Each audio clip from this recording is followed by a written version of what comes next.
जो कभी राम के दर्शन करने के लिए रामलला के दरबार में पहुंचे नहीं, उन्होंने ही सबसे ज्यादा इस पूरे के पूरे प्रकरण के बाद राजनीतिक महफिल लूटने का प्रयास किया। इशारा इनका समाजवादी पार्टी की तरफ था। एक चीज मैं आपसे जानना चाहूंगा कि क्या वास्तव में अब जो प्रेस कॉन्फ्रेंस ट्रस्ट की तरफ से की गई है उसमें तमाम चीजों को साफ करने का प्रयास किया गया है, क्या यह पर्याप्त है या आपको लगता है कि इसमें पारदर्शिता और होनी चाहिए, क्योंकि इसी पारदर्शिता की बात लगातार पिछले 15 दिनों से की जा रही थी?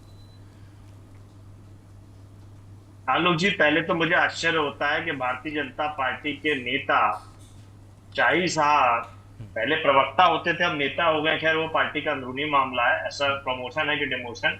लेकिन मैं उनकी बात को सुन रहा था बड़ी गंभीरता से कि कुछ गंभीर बात कहेंगे।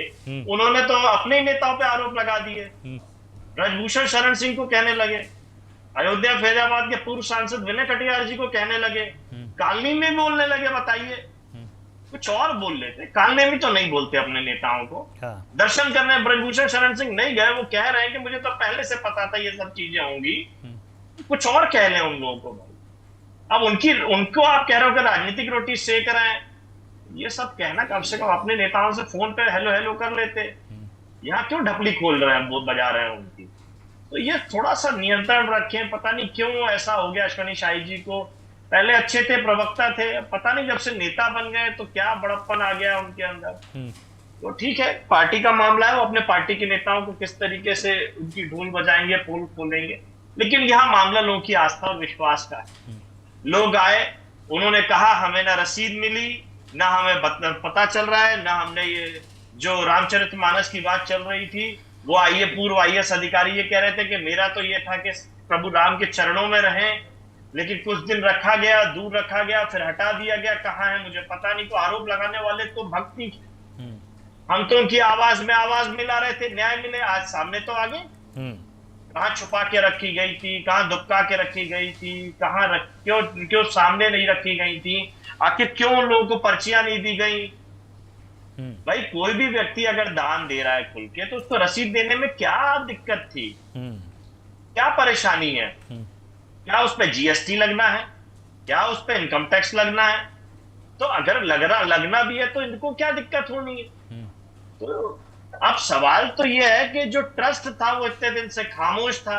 ये क्या मीटिंग का इंतजार वो तमाम जो भक्त हैं जिनका विश्वास और भरोसा प्रभु राम पर है, वो इन मीटिंग का इंतजार नहीं कर रहे, वो सजा का इंतजार कर रहे हैं, मूल जड़ का इंतजार कर रहे हैं। जो 1600 कैमरों की निगरानी रखने के बाद भी 17 साल से व्यक्ति वहां था और उसको अभी गोरखपुर ट्रांसफर कर दिया गया है।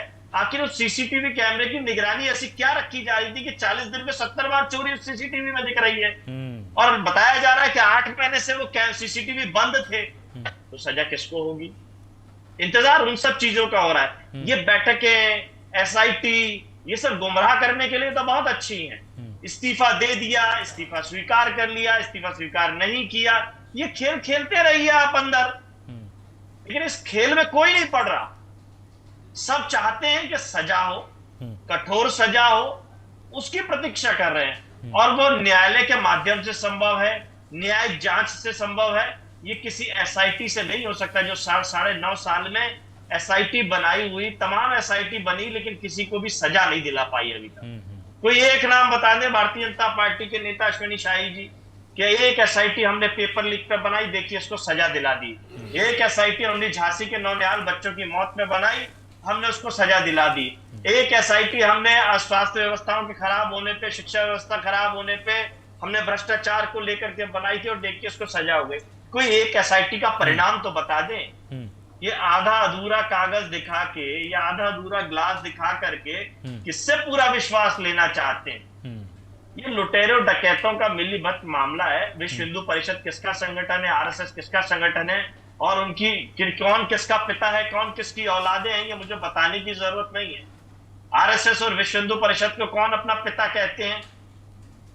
तो वो चोर सौतेले भाई, जो माननीय अखिलेश यादव जी ने कहा, ये बड़बड़ाहट है जो बचाने का काम कर रही है। आखिर प्रधानमंत्री नरेंद्र मोदी जी खामोश क्यों है, जिन्होंने इस ट्रस्ट को बनाया, जिसमें भरोसा नहीं बचा आप किसी को?